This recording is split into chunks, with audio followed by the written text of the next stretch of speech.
Minimal Life, Live It Less, See What's Change. Kalau tadi kita udah banyak ngebahas soal food waste di Indonesia beserta dampak negatifnya, sekarang Intan mau kenalin salah satu organisasi yang bernama Food Cycle Indonesia yang justru memberikan dampak positif terhadap pengurangan sampah makanan. Tapi sebelumnya, kita simak video berikut ini. Food Cycle Indonesia merupakan salah satu organisasi nirlaba yang bergerak untuk memerangi dan mengurangi masalah sampah makanan di Indonesia. Langkah Food Cycle dimulai pada tahun 2017. Pada saat itu diawali dari mengambil makanan berlebih di resepsi pernikahan.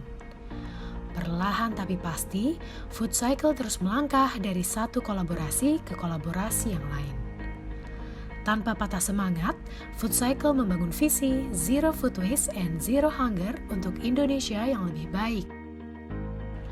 Food Cycle terus berusaha menuntaskan masalah ini untuk Indonesia, hingga suatu saat nanti kita dapat melihat Indonesia yang lebih baik tanpa sampah makanan dan tanpa kelaparan. Nah, itu tadi pengenalan singkat dari Food Cycle Indonesia. Biar kita lebih mengenal lebih dalam lagi, di sini Intan sudah bersama Kak Kuku, perwakilan dari Food Cycle Indonesia dalam bidang business development. Halo Kak Kuku, apa kabar? Halo, apa kabar Intan? Oke Kak Kuku, Intan mau tanya, kenapa sih kakak membuat Food Cycle Indonesia ini? Kayak tujuannya tuh apa sih didirikannya gitu? Ya, Food Cycle berdiri tahun 2017 itu awal mulanya sebagai virtual food bank gitu.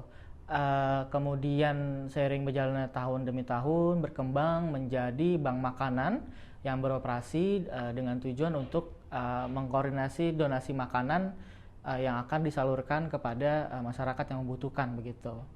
Kenapa kemudian dibuat Food Cycle?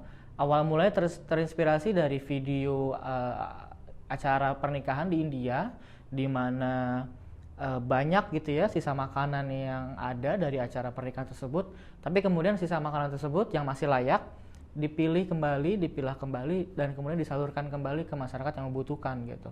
Nah, video tersebut kemudian menginspirasi founder kami, ada Ibu Astrid dan Pak Herman, sepasang suami istri yang luar biasa ini, kemudian menggagas gerakan serupa di Indonesia gitu ya, di Jakarta khususnya, membuat gerakan namanya Blessing to Share gitu. Dari gerakan Blessing to Share tersebut juga Food Cycle berkembang, kemudian tidak hanya mengambil surplus makanan acara pernikahan, tapi juga surplus makan siang kantor, ada surplus roti, dan juga surplus berbagai macam sumber lah ya, kita ambil dari restoran juga dan dari acara-acara lain seperti itu.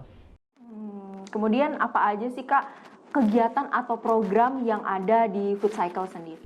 Ya, Food Cycle sebagai bank makanan kami tugasnya adalah mengkoordinir sumber makanan gitu untuk kemudian kita salurkan kembali ke masyarakat yang membutuhkan. Kami punya beberapa program unggulan. Pertama yaitu tadi Blessing to Share, kita mengambil pick up surplus makanan acara pernikahan khususnya maupun acara selebrasi lain ya. Tidak hanya pernikahan, bisa acara mungkin sunatan, acara wisuda dan segala macam yang mempunyai surplus makanan pasca acaranya berlangsung begitu.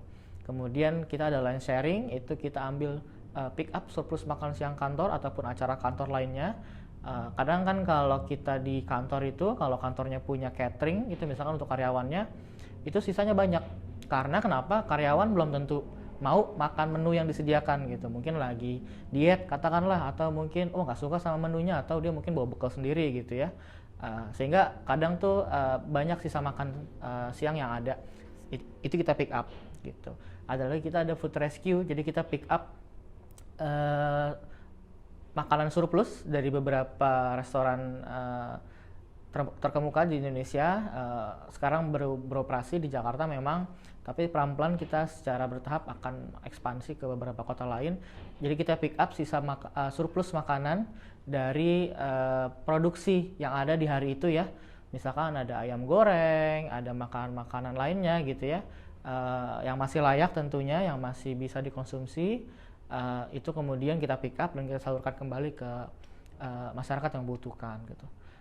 lagi kemudian ada Semangat Pagi Indonesia. Semangat Pagi Indonesia ini adalah program berbagi sarapan dari Food Cycle Indonesia kepada adik-adik kurang mampu yang membutuhkan, yang belum punya akses makanan yang layak untuk mereka sarapan gitu. Sehingga kita berkomitmen untuk menyediakan paket sarapan secara rutin tiap minggunya selama 3 kali seminggu. Itu kita distribusikan kepada beberapa mitra distribusi kami di Jakarta gitu. Kemudian di masa pandemi seperti ini yang kita tahu kan pandemi ini masif banget gitu ya Kak. Program-program yang dijalankan oleh Food Cycle sendiri gimana Kak? Berjalan dengan lancar Kak? Atau ada halang rintangannya? Gitu gimana Kak? Ya, jujur pandemi ini kalau di Food Cycle semacam blessing in disguise gitu ya kali.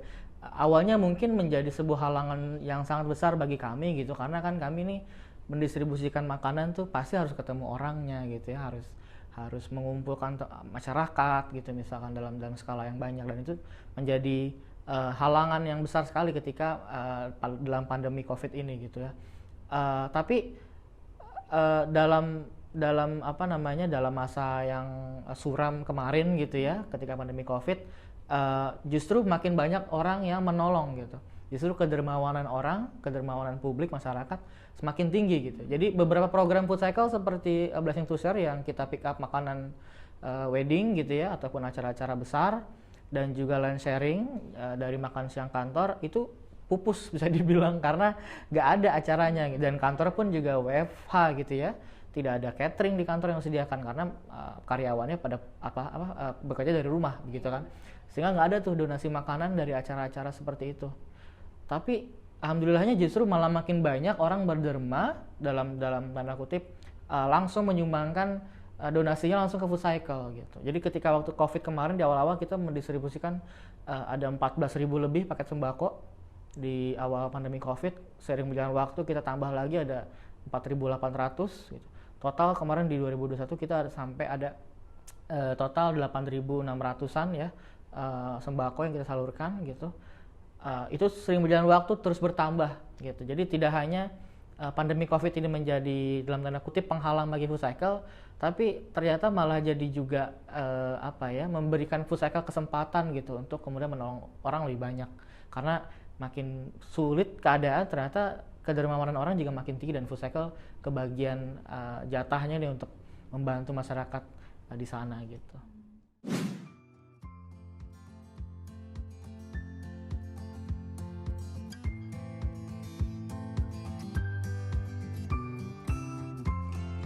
Saya kenal pertama kali dengan Food Cycle itu dengan Kak Herman sendiri.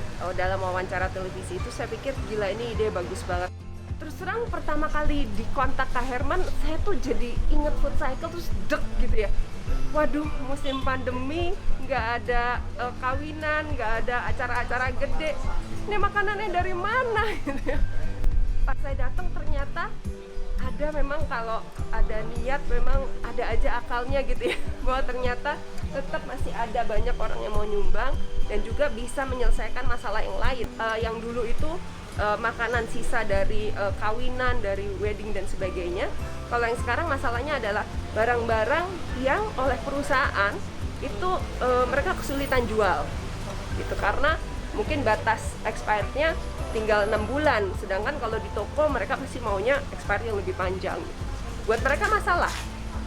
Terus sementara orang lain punya masalah, nggak bisa makanan-makanan itu gitu ya. Jadi saya pikir kembali Herman menyelesaikan masalah ini, Food Cycle menyelesaikan masalah ini, sehingga semua senang gitu. Perusahaannya senang, anak-anak ini juga senang. Nah, hari ini saya senang banget bisa terlibat di Food Cycle. Menjadi sebuah catatan tersendiri bagi kami di Food Cycle bahwa gerakan yang kami mulai itu tidak hanya, ternyata tidak, kami pikir tuh tidak berdampak kecil atau apa gitu ya, tapi ternyata bagi seorang anak gitu di kawasan kumuh di Depok gitu, ketika kami kirimkan roti roti coklat biasa yang mungkin kita sehari-hari kita makan gitu ya, bagi dia itu roti yang jarang sekali dia nikmati gitu. Sampai kotaknya dia bawa tidur gitu, sampai kotaknya dia simpen di rumah gitu, karena dia nggak tahu roti merek itu gitu. Sehari yang dia makan mungkin rotinya yang lain gitu, yang bukan yang semewah itu bagi dia gitu. Jadi bagi orang mungkin tuh kecil gitu ya, kita hanya menyenangkan seorang anak, tapi bagi kami itu suatu simbol, suatu rasa ungkapan, bukti bahwa oh ternyata gerakan kita berhasil nih gitu, ternyata bisa nih kita menolong orang dengan cara sederhana gitu, memberikan makanan mereka. Dan kami sangat senang sih dengan mendapatkan feedback positif seperti itu.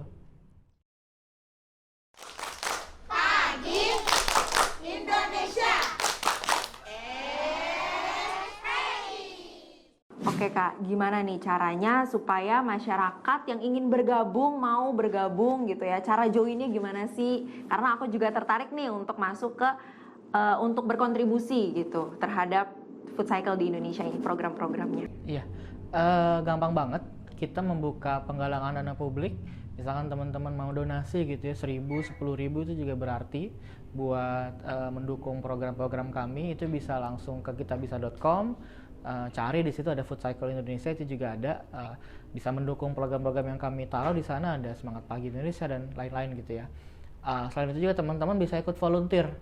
Selain kemudian mendukung melalui donasi uang atau makanan, tapi juga bisa ikut membantu Food Cycle melalui tenaga misalkan gitu, sehingga operasional kami secara umum bisa terbantu dengan kehadiran teman-teman, bisa bantu koordinasi dengan tim di lapangan dan lain-lain gitu ya. Selain itu juga mungkin teman-teman bisa share sih program-program Food Cycle yang ada di sosial media kami, yang ada di website kami, sehingga awareness masyarakat terhadap isu food waste dan hunger ini lebih meluas lagi gitu. Tidak hanya kita yang anak-anak muda nih yang mungkin sudah paham, tapi masyarakat umum yang awam bisa lebih tahu juga soal isu ini kayak gitu. Oke, itu dia tadi perbincangan kita dengan Food Cycle Indonesia. Semoga perbincangan kita hari ini bisa membuat minimalis yang ada di rumah bisa semakin sadar dan juga bisa semakin bijak dalam mengelola makanan. Setelah ini masih banyak informasi menarik lainnya, tetap di Minimal Life, live it less, see what's change. Persoalan sampah makanan di Indonesia ternyata bukan saja disebabkan oh my god, gue harus kasih tau Jessie sih ini.